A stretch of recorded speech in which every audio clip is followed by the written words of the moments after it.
арчлал гэдэг уул нь хүн төрөлхтнийг сайхан ойлголт номлол доо арчлал бол бүр грекээс гаралтай демократия гэдэг. Яг тэрийг одоо нэг тийм зардаг бүтээгдэхүүн мэт болгоод Америкт хэрэглээд байгаа юм л да. Тий ерөөсө танах одоо арчилтаа юу? Арчилтаа бол найз, арчилгүй бол одоо та нарыг хүйс тэмтэрнэ гэсэн тий. Тэгэл Арабын орнуудыг баллаа штэ Жорж Буш, Обама, ялангуяа Обама бол одоо Америкийн ерөнхийлөгч дотор хамгийн их дайн хийсэн дайнч сустгартай ерөнхийлөгч штэ. Одоо тэр авгаагийнх нь бичсэн Мишель Обамагийн ном манад одоо бестселлер болоод их бүр гайхаад байгаа байхгүй. Тэгээ аргач юм л дээ мэдэхгүй. Цаад учрыг мэдэхгүй юм чинь. Тэгээ яг хүний энэ юун дээр бол яг 89 оноос хойш бол яг бид нар дээр бол гол нь ер нь аль нэг арт түмний дотор улс орны дотор замбараа гүйтэл үүсгээд төргөө болгоод тэгээд хэд их тийм замбараа гүйтэл дотор тэр арт түмний одоо тэр улс орны сайн сайхныг одоо аваад явах гэсэн тийм бодлого бол бүр Чилээс эхлэлтэй л тийм. Одоо нэг Венесуэл гэдэг нэг улс байна шүү дээ.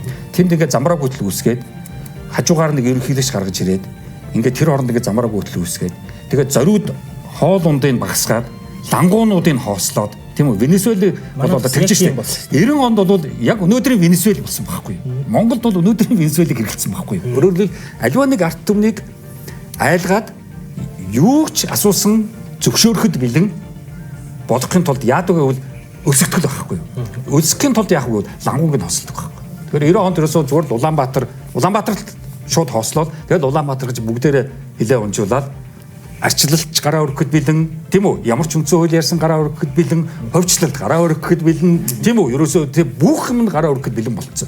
Тэгэл арчлал хийж байгаа шүү дээ. Тэгээд тэрийг одоо хэрэгжүүлсэн бодлого том энэ бол зүгээр л хаач хийдэг юм бол манайд хийцсэн байхгүй энэ ч нэгдэг бид нар зориулсан ч юм биш. Зүгээр л ер нь Арабын орнуудад, Латин Америкийн орнуудад хийдэг юм. Зөндөө дуршигдаад бүр ерөөсөө тий Пиночетыг чи мэдж байгаа шүү дээ. Пиночетыг гаргаж ирж байгаа шүү дээ. Тий Алендагийн алаад Пиночетыг гаргаад ирж байгаа шүү дээ. Тий энэ бол ерөөсөө хаач одоо яг Венесуэлд хэрэглээд байна л да. Би Венесуэлийн тухай одоо уншихаараа яг 90 оны Монгол санагддаг байхгүй юу. За яг ингэж ирсэн та яг тэр аргачлалыг бүр ингээд яг шатаар хийж байгаа байхгүй юу. Араас нь хувьчил. Тий одоо тэгээд хамгийн гол дээр чинь нэг маш их нефттэй орн. Дэлхийн одоо нефтийн ер нь багж 2 дахь юм 3 дахь орн юм байна шүү дээ Венесуэл ч. Ингэж хэлэхээр намайг яаж ийна гэхээр намайг энийг ингээд жоохон тайлбарлах гэж хэлэхээр яаж ийна гэхээр юу солиороод байгаа бэ? Арчлаач 16 хүн байгуулсан. Алтан хараа цаанууд байгуулсан. Зайлуу да. Хараацаа биш ээ. Болжморч байгаагүй.